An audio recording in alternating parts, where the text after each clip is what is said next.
Quote, "Some parents try to compensate for their own lack of success as athletes by living vicariously through their children's athletic achievement. Others seek the reflected glory that falls on the parents of successful child athletes," end quote. Some parents push their kids into sports because they envision them going pro and making them a lot of money one day, but most parents get their kids into sports just because it's a fun outlet. It's a way to exercise, to make friends, an opportunity to excel, to feel confident, to push yourself, to stretch, to grow. Maybe like me, you've got a 4 or a 5-year-old and you're thinking about putting them in sports, and you're asking yourself, how serious should we be about this? How much time should we commit to this? Well, we can take a look at Sport, Parental Autonomy, and Children's Right to an Open Future by Nicholas Dixon, philosopher of sport Nicholas Dixon. I'm going to present his article through 4 different contests, or 4 different contentions: Wisconsin v. Yoder, Feinberg v. Mills, Gifted versus Average, and Nature v. Nurture.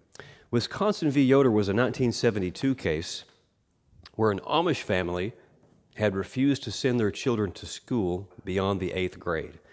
And their argument was that in order to live the farming Amish lifestyle, our kids don't need more than an 8th grade education. In fact, if they go on to high school, they're likely to be exposed to worldviews and options that may draw them away from the Amish way of life. Well, the state of Wisconsin sued them, and the state of Wisconsin won. However, they reached a compromise, and they said, look, we're not going to make your kids go to school, and in fact, we're only going to fine you $10. The Yoders did not pay the $10. On principle, they appealed the case, and it went all the way to the United States Supreme Court. And the Supreme Court came in and said, we're going to overturn this. State of Wisconsin, you were wrong.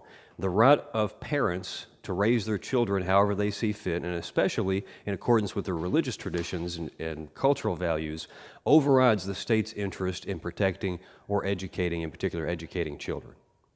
Philosopher Joel Feinberg criticized the Supreme Court's ruling, and he criticized it on grounds that parents have an obligation to raise children in a way such that once they become adults, they'll have multiple options in terms of their life paths.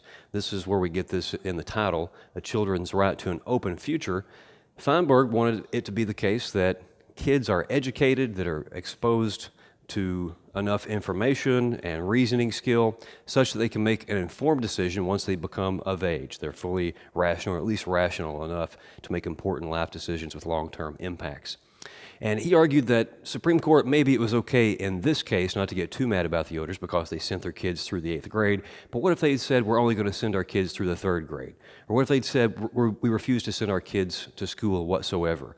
If this were to be the case, we would be neglecting our obligation as a society to protect children and to empower them with the ability to choose from various ways of life.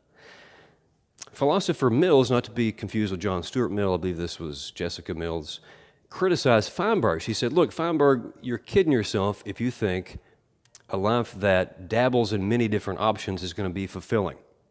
Mills said, in fact, it's okay to rule out many different options that you're simply dabbling in and to go very deeply into one option in the name of fulfillment. And she uses the example of religion. She says, imagine parents that have decided to not steer their children toward a particular religion, and they want to leave as many options for their children open as possible. And so in January, they're going to visit various mosques.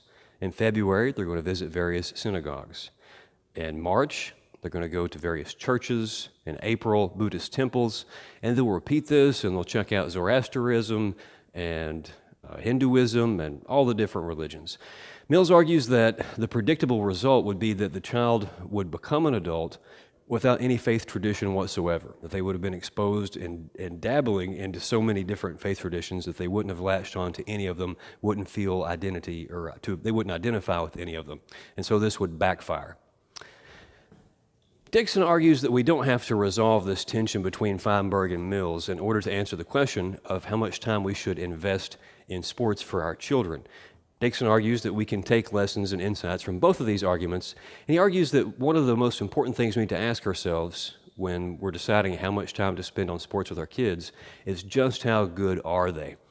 Are they gifted? Are they a prodigy? Are they a super all-star? or are they just average or just a little bit above average? If your child is Beethoven, it's not only okay, it's incumbent upon you to give them as many piano lessons as you can afford. If your child is LeBron James, definitely change schools so you'll have more opportunities to train under the best coaches, to win championships, to have that innate talent and skill nourished. If your child just happens to be pretty good, the best on their team, but you can tell that they're not going to do this professionally, that would give you reason to scale back your time investment, because the more time that you spend on sports, that's less time that you can spend on other things. That's less opportunities the child will have to explore their other interests. And one critique that Dixon considers is the critique that, isn't it the case that children are more or less interested in sports or more or less good at sports based on the way their parents raise them? Isn't it the case that the nurturing that we provide them has strong influence on whether they want to do this and whether they'll actually be good at it? And Dixon replies that nature actually has a lot more to do with it. When it comes to prodigies, when it comes to athletes and people with different talents, whether in the arts or in music or in any area, in chess for that matter, this is going to be something that's going to be innate. It's going to be a talent and a desire and an interest that the parents are going to discover rather than mold.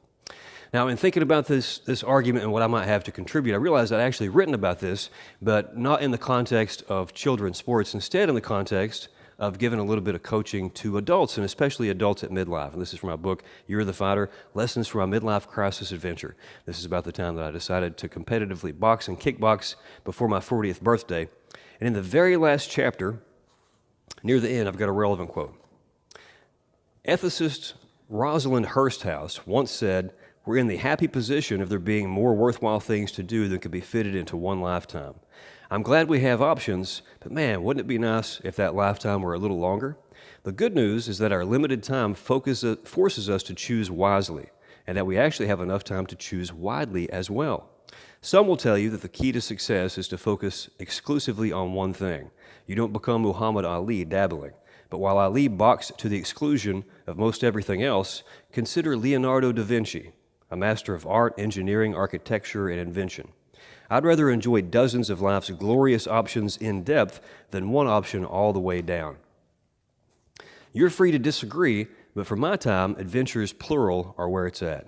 The paths you choose are your call, but please do go ahead and choose. 85 will be here before you know it, and I want you to be able to experience and relive your own epiphanic joys. So this is what being a comedian is like. This is what being a professor is like.